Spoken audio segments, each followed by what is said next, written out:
back. You're watching Overdrive. Now, starting at around 33,000 euros, the Skoda Elroq has launched in the European market, becoming the most affordable EV you can buy in its segment today. Now, the Skoda Elroq is India bound as well, and it will be launching very soon in the first quarter of 2025. And Rohit was in Prague to get us all the details. Let's check it out.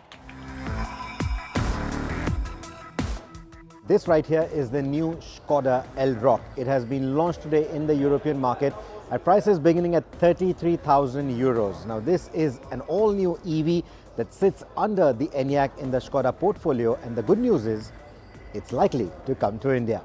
Take a look. This is Skoda's latest EV offering.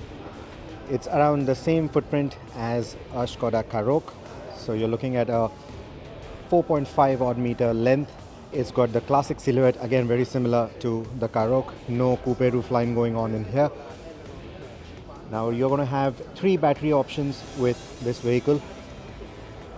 You're looking at a 55 kilowatt hour entry spec, going up to 62 kilowatt hours, and then 82 kilowatt hours for the top spec. That 85 signifies the top spec trim, and then there are going to be multiple other trims within that as well.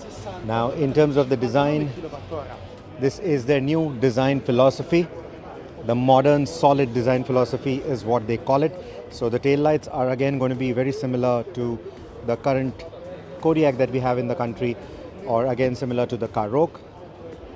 But at the front, you would have already noticed, like I showed you, it's got the LED lights, DRLs in the brow, followed by matrix LED headlamps down below in the bumper.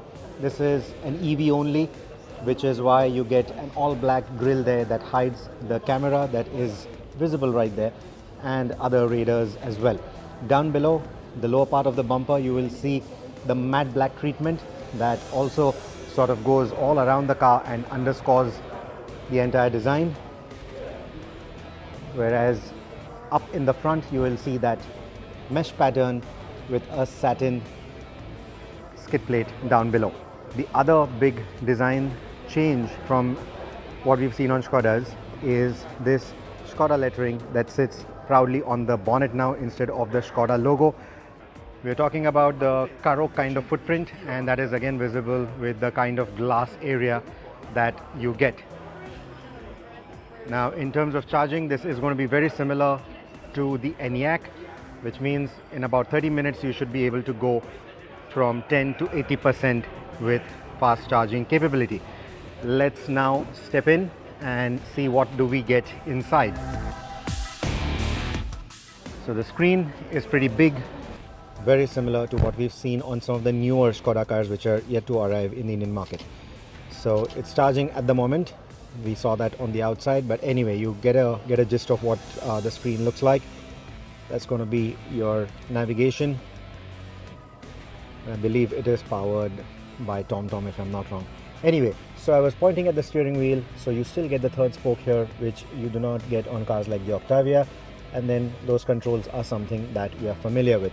The start-stop button is going to be right there, whereas the gear selector, or the drive selector, let's put it that way because it's an electric, is again very similar to what we've seen on the Octavias. And there's plenty of space, as you would expect, in the tunnel console. There's something that we've seen on many new generation electric vehicles. You get that double decker arrangement, you get a wireless charging pad here, 2 cup holders right here.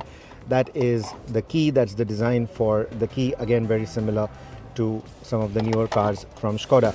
You're going to get powered seats for both the front passengers. You also get memory seating there, and the materials used are all sustainable materials because, again, electric.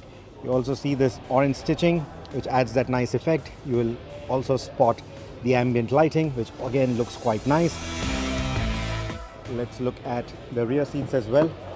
Quite a premium look and feel in there. The knee room is pretty good, and all the usual Skoda suspects are here again. Nothing to complain. Again, like I said, footprint very similar to the Karoq.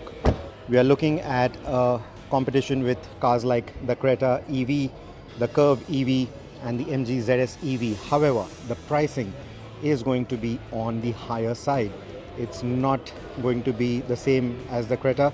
The Elroq is likely to come to India by early 2025. And if it does, it's going to take on the likes of the Hyundai Creta EV. However, the pricing could be anywhere between 28 to 40 lakh rupees.